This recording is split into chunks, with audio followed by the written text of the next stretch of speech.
Hi everyone, welcome again to another Teacher Joseph video clip.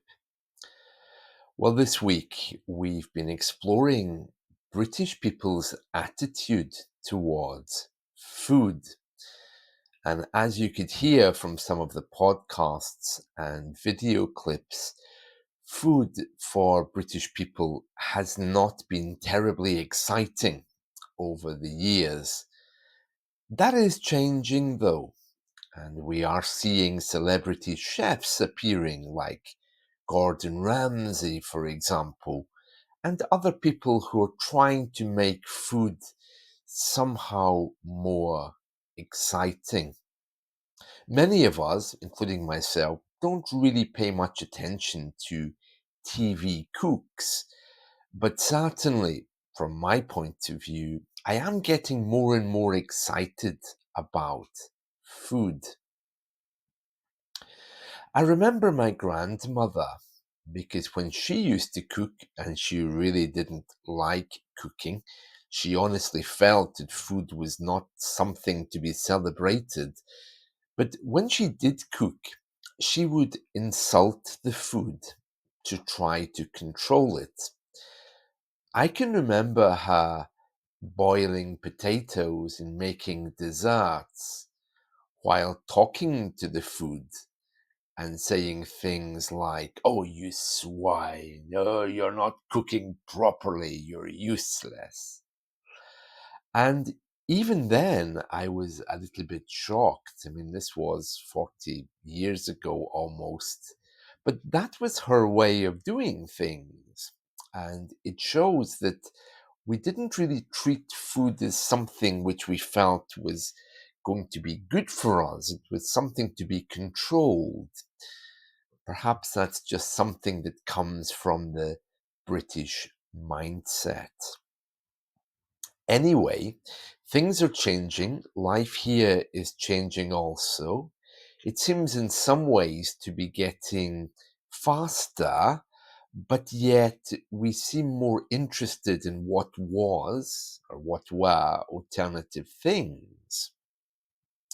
So I think the future is going to be filled with more people cooking. Having said all of that, though, there was a news report this week, which I think I've shared with you already, which says that in the coming years, it's likely we will be printing food from a 3D printer, and that creating it will be a thing of the past. Now, I don't know quite how we have managed to reach that point of view, and I'm not sure I agree with it, but almost certainly the way in which we receive our food and our nutrients is going to be changing, and no doubt it's going to be pushed forward by natural disaster, war, which will leave us in a situation where maybe we can't produce our own food. It's very hard to know, but change often comes out of necessity, not out of choice. So I don't think we're all suddenly going to be rushing away to buy 3D printers, but I do think that maybe there will be some kind of interruption or change to the way we receive food, and we find ourselves in a position where we have to move on, adapt, or change.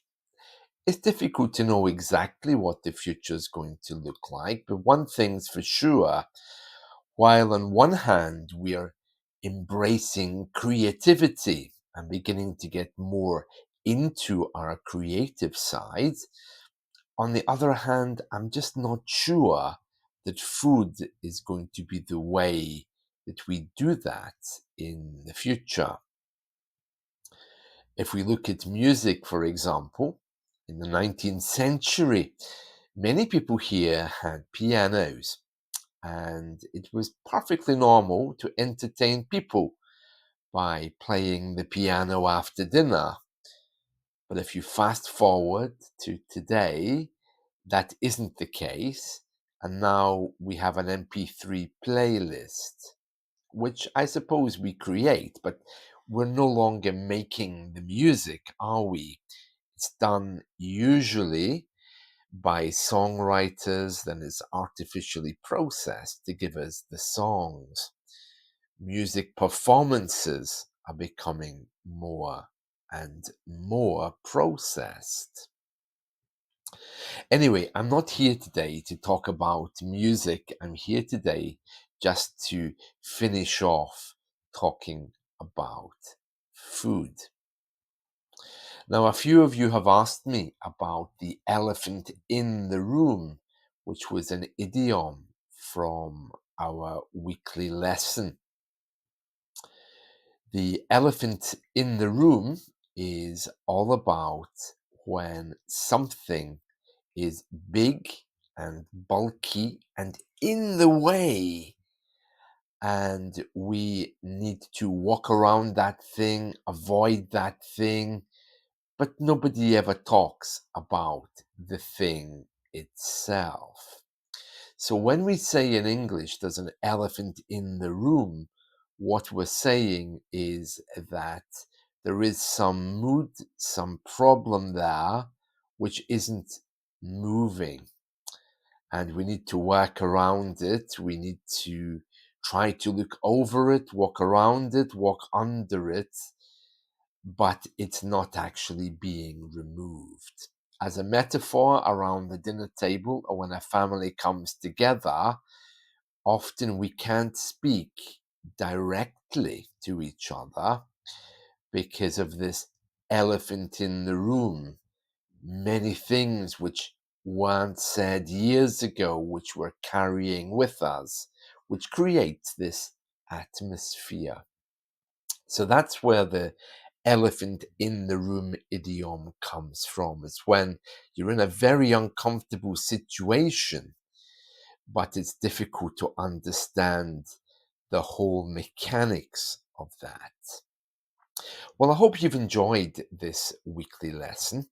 And next week, it's all about the changing phase of teaching. So I'll see you then. Take care. Bye.